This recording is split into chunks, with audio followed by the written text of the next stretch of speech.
참으로 묘한 상황이 발생하고 있습니다. 대척점이 진영에 각각 속해 있는 두 개의 국가인 러시아와 폴란드가 가운데 있는 한국을 서로 자기 쪽으로 끌어당기기 위해 줄다리기를 하고 있는 형국입니다. 러시아는 우크라이나를 침공하면서 전 세계의 안보 불안을 촉발시켰고, 이는 다시 냉전 종식 후 처음으로 유럽의 대대적인 군비 증강과 국방력 강화라는 도미노 현상으로 이어졌습니다. 러시아 우크라이나 전쟁이라는 원인이 엄청난 파급 효과를 일으킨 것인데요. 가장 적극적으로 군사력 강화에 몰두하고 있는 나라는 폴란드입니다. 시쳇말로 자국의 군대를 싹 다 갈아엎고 군현대화를 추진하고 있는데, 이런 폴란드군 현대화의 1등 공신은 누가 뭐래도 성능이 뛰어나고 합리적인 가격의 무기를 빠른 시간에 납품하고 있는 대한민국입니다. 여기에 고질적인 우크라이나의 탄약 부족, 그리고 이를 충분히 지원해주지 못하는 미국과 유럽의 초라한 모습은 경이적인 탄약 생산력을 갖추고 있는 한국을 러시아 우크라이나 전장 한복판으로 불러들이기까지 했습니다. 이 때문에 러시아는 한국에게 엄포를 놓으며 협박을 하기도 했는데요. 시간이 흐르면서 상황이 180도 달라지고 있습니다. 러시아가 은근슬쩍 관계 정상화를 원한다며 한국에게 러브콜을 보내기 시작했고, 한국과의 무기 2차 계약을 취소한다고 떠들어대던 폴란드 야당은 자신들이 차기 정권을 잡은 후에도 한국과의 계약은 유지될 것이라며 입장 번복을 한 것입니다. 지난 4일 러시아 크렘린궁에서는 주 러시아 대사 신임장 제정식이 열렸습니다. 이날 제정식에는 테러 제재에 동참해서 러시아와 껄끄러운 관계가 되었던 몇몇 국가의 인사도 포함돼 있었고, 그 중에는 한국도 있었습니다. 러시아 대통령 푸틴은 이날 한국 대사를 언급하며 한국과의 관계 회복에 힘써줄 것을 당부했습니다. 그러면서 러시아는 언제라도 준비가 되어 있으며 한국을 기다리고 있다고 덧붙였습니다. 푸틴은 다른 신임 대사들이 함께 있는 자리였는데도 굳이 한국 대사만을 콕 집어서 존경하는 대사님이라고 오늘 뗐습니다. 그러면서 양국 협력이 러시아와 러시아 국민들에게 매우 유익한 파트너십의 궤도로 복귀할 것인지는 한국 정부에 달려 있으며, 러시아는 이에 대한 준비가 돼 있다는 점을 강조하고 싶다고 말했습니다. 푸틴 대통령은 불과 몇 년 전만 해도 양국 관계는 가장 건설적인 방식으로 발전하고 있었으며, 특히 경제 분야에서 상호 이익이 됐다고 했습니다. 또한 한반도 상황의 정치적, 외교적 해결을 위해 함께 노력하고 있었다고 덧붙였습니다. 그러면서 러시아와 한국의 관계는 현재 최상위 상태가 아니라고 유감을 표시했습니다. 그런데 한국 입장에서는 이렇게 살갑게 구는 푸틴이 낯설기만 합니다. 불과 얼마 전까지만 해도 한국에게 양국 관계의 파탄을 언급하며 협박을 해오던 러시아였기 때문입니다. 지난 9월 러시아는 관영 매체 타스통신을 통해서 한국에 무례한 경고를 날린 적이 있습니다. 게오르기 지노비에프 러시아 외무부 제1아시아 국장은 타스통신과의 인터뷰에서 러시아는 우크라이나 사태에 대한 한국의 태도 동향을 예의주시하고 있다며, 우크라이나에 직간접적으로 무기나 군사 장비를 공급하는 무모한 결정을 내리지 않도록 주의를 기울이고 있다고 밝혔습니다. 지노비에프 국장은 같은 날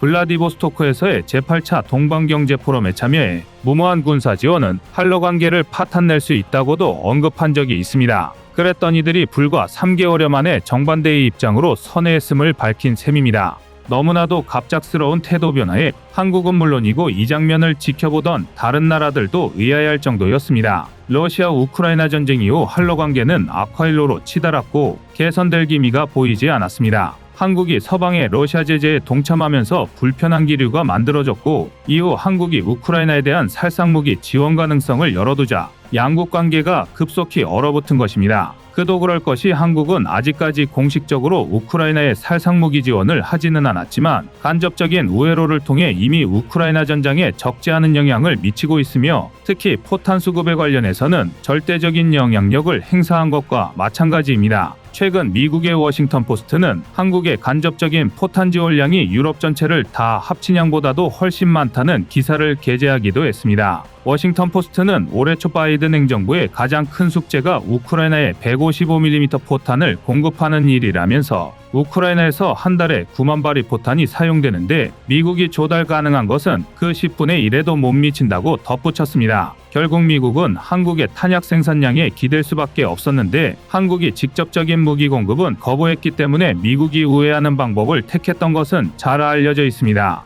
결과적으로 한국 덕에 미국이 우크라이나에 자국의 탄약을 지원할 수 있었던 것입니다. 그런데도 러시아가 한국에게 유화적인 제스처를 취하는 이유는 다름 아닌 중국 때문입니다. 개전 이후 전시체제로 돌입한 러시아는 가장 먼저 서방의 경제 제재를 마주해야만 했습니다. 그리고 이 상황을 누구보다도 반겼던 것은 제재를 했던 서방 국가들이 아니라 줄곧 같은 편이라고 생각했었던 중국이었습니다. 중국은 서방 제재로 판로가 틀어막힌 러시아 기업들에게 선심 쓰는 척 수출길을 열어줬습니다. 규제를 뚫는 것이 사실상 불가능했던 러시아 기업들은 너나 할 것 없이 중국에 몰렸고 자연히 러시아 경제의 중국 의존도는 높아져만 갔습니다. 이러한 상황을 관측하던 미시아 예의국장 윌리엄 번스는 이대로 가면 러시아가 중국의 경제 식민지로 전락할 수 있다는 분석을 내놓기도 했습니다. 올해 초부터 3개월간 러시아와 중국 두 나라 간 교역 규모는 731억 달러, 하나 약 96조 6천억 원으로 지난해 같은 기간보다 41.3%나 늘었습니다.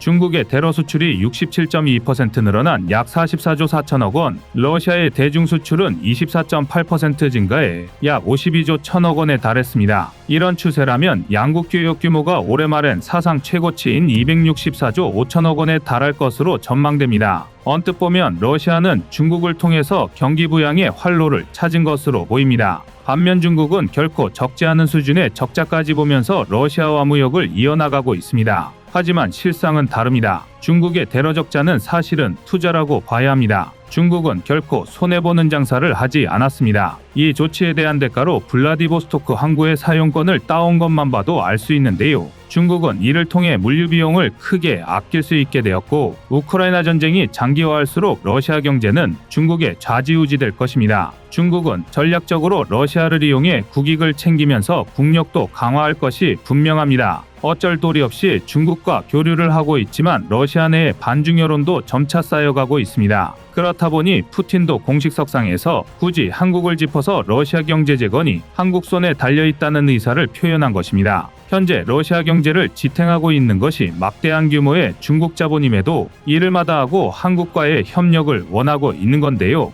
이런 러브콜에 대해 한국은 한반도의 평화와 안정, 러시아 내 우리 기업과 국민을 보호하기 위해 러시아와 필요한 소통을 계속하겠다는 입장을 밝혔습니다. 이게 다가 아닙니다. 폴란드도 한국을 자기 쪽으로 끌어당기려 애를 쓰고 있는데요. 러시아와 다른 점은 폴란드 정치권이 아닌 국민 여론이 한국과의 안보 협력을 지지한 것입니다. 한폴 2차 방산 계약은 대한민국의 수출입은행 수출대출 한도 문제로 연내 체결이 불가능해졌습니다. 폴란드에 이토록 대규모의 대출을 해주는 게 맞느냐 아니느냐에 대한 논란은 잠시 치워두고 이 문제는 시중은행이 참여하며 해결의 실마리를 찾는 모양새죠. 하지만 절차상 아무리 빨라도 2024년 초는 되어야 2차 계약 협상을 마무리 지을 수 있을 것으로 보여집니다. 주도권을 잡은 폴란드 야당연합 입장에서는 딱 물어뜯기 좋은 급소인데요. 게다가 2차 계약이 마무리되면 아무리 국회 과반수를 차지했더라도 국가 간의 계약을 뒤집는 건 불가능하니 어떻게 해서든 계약을 무산시키기 위해 마음이 급했을 것입니다. 실제로 폴란드 야권연합은 대한민국과의 거래를 당장에 끊지는 않을 것이라고 말했지만 동시에 계약 항목 및 수량 등에 대해서는 투명하고 대대적인 재검토를 진행할 것이라고 밝혔습니다. 털어서 먼지 한 톨이라도 나오면 이를 핑계 삼아 계약 자체를 쥐고 흔들겠다는 의미입니다. 멀리 갈 것도 없이 카이다가 타당성 조사를 핑계로 KF-21 보라매 양산에 어떤 만행을 저질렀는지 생각해보시면 이해가 빠르실 겁니다.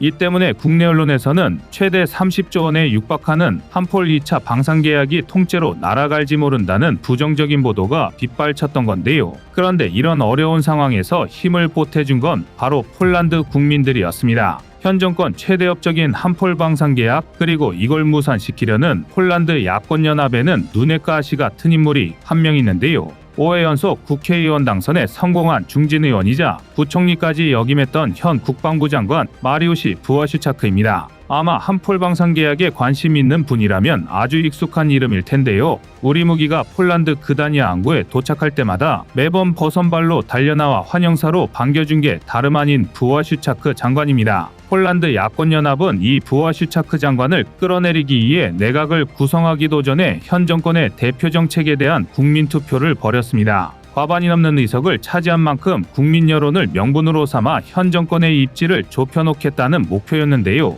뿐만 아니라 부아슈차크 장관의 불신임 투표를 함께 진행해서 그를 국방부 장관직에서 끌어내리려 했습니다. 한폴 방산 계약을 뒤엎으려면 국방부 이수장부터 자신들 쪽 사람으로 갈아치워야 했을 테니 어찌 보면 당연한 수순이었습니다. 참으로 치밀하고 비열한 방법인데요. 한편으로는 한폴 방산 계약이 바람 앞에 등불처럼 느껴지기도 합니다. 그런데 막상 뚜껑을 까보니 그 누구도 예상치 못한 결과가 나왔습니다. 현 정권 이 정책이 여전히 폴란드 국민의 큰 지지를 받고 있었던 것입니다. 그리고 특히 이 중에서도 국방력 강화에 대한 정책의 지지율은 무려 76.2%에 달했습니다. 정권이 어떻고 집권당이 어디고 대통령이 누구고 간에 지금 이 폴란드가 옳은 방향으로 나아가고 있다는 것을 다름 아닌 국민이 직접 스스로의 손으로 증명한 셈인데요. 아니나 다를까 부하슈차크 장관 역시 큰 지지를 받으며 국방부 장관직을 유지할 수 있게 되었습니다. 정당하고 올바른 것이라고 해서 언제나 다수가 되지도 않고